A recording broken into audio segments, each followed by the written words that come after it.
સુરતના મોટા વરાછા ખાતે સુદામા ચેરિટેબલ ટ્રસ્ટ દ્વારા કારગિલ વિજય દિવસની ભવ્ય ઉજવણી કરવામાં આવી હતી, જેમાં નાયબ મુખ્યમંત્રી હર્ષ સંઘવી અને આરોગ્ય મંત્રી પ્રફુલ્લ પાનસેરિયા સહિત અનેક સામાજિક અગ્રણીઓ ઉપસ્થિત રહ્યા હતા।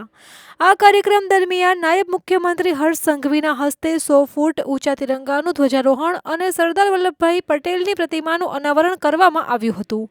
નાયબ મુખ્યમંત્રીએ પોતાના સંબોધનમાં જણાવ્યું હતું કે કારગિલ વિજય દિવસ કોઈ સામાન્ય દિવસ નથી, પરંતુ આપણા શહીદોની શહાદતને યાદ કરવાનો દિવસ છે। 100 ફૂટનો તિરંગો અને સાથે સાથે આ દેશને એક રાખવાનું જેમને કામ કર્યું છે, આપણા સૌને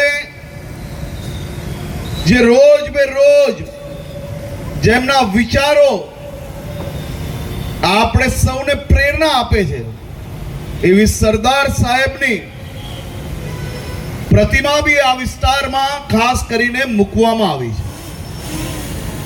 આ બેવ તિરંગો અને સરદાર સાહેબની પ્રતિમા આ વહેલી સવારે દીકરા દીકરી જ્યારે ઘરેથી શાળા તરફ જતા હશે અને તમામ લોકો જે આ વિસ્તારમાંથી પસાર થતા હશે, એ સૌ લોકો માટે દેશભક્તિનો અને કઈ રીતે દેશને એક રાખી શકાય તે માટેની પ્રેરણા જીવનભર અહીંયાથી મળતી રહેશે।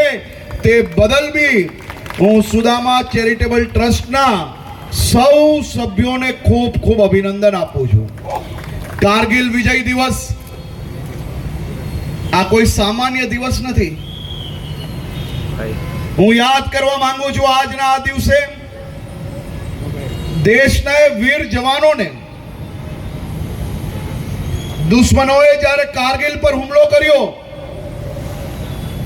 આપણા દેશના હજારો લાખો સૈનિકો કોઈક પોતાના લગ્ન મંડપે બેઠા હતા, તો કોઈક બીજા કોઈક કારણોસર એમના ઘરે હતા, તો કોઈક પરિવાર જોડે છુટ્ટી મનાવી રહ્યા હતા। આ બધા જ લોકો કોઈક લગ્ન મંડપથી સીધું દેશની સરહદની સુરક્ષા માટે નીકળી ગયું, તો કોઈક પોતાની બહેનને લગ્ન કરાવતા મૂકીને આ સરહદ પર પહોંચી ગયું। અનેક અનેક અનેક લોકોએ શહાદત આપીને આપણે સૌને સુરક્ષિત રાખ્યા છે। એવા વીર શહીદોને નમન કરું છું। અને સાથે સાથે કારગિલની વાત હોય ને વિક્રમ બત્રાજીને નમન કરવાનું ભૂલી ના શકાય। વિક્રમ બત્રાની એ વાત આજે આજની પેઢીને પ્રેરણા આપે છે।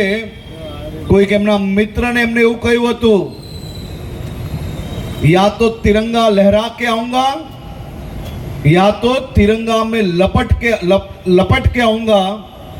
आ बात विक्रम बत्राए एमना मित्रने कारगिल युद्ध दरमियान કહ્યું હતું।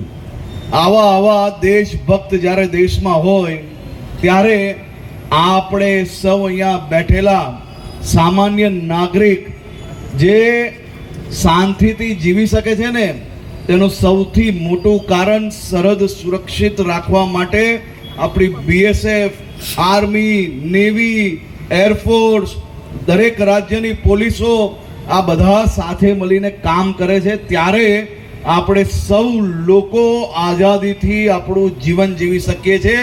એવી તમામ ફોર્સિસના જવાનોને હું બે હાથ જોડીને વંદન કરીને મારા સુરત શહેરના સૌ નાગરિકો વતી ખૂબ ખૂબ આભાર માનું છું। અને સુદામા ચેરિટેબલ ટ્રસ્ટના મારા સૌ સાથીઓનો શહેરીજનો વતી ખૂબ ખૂબ આભાર।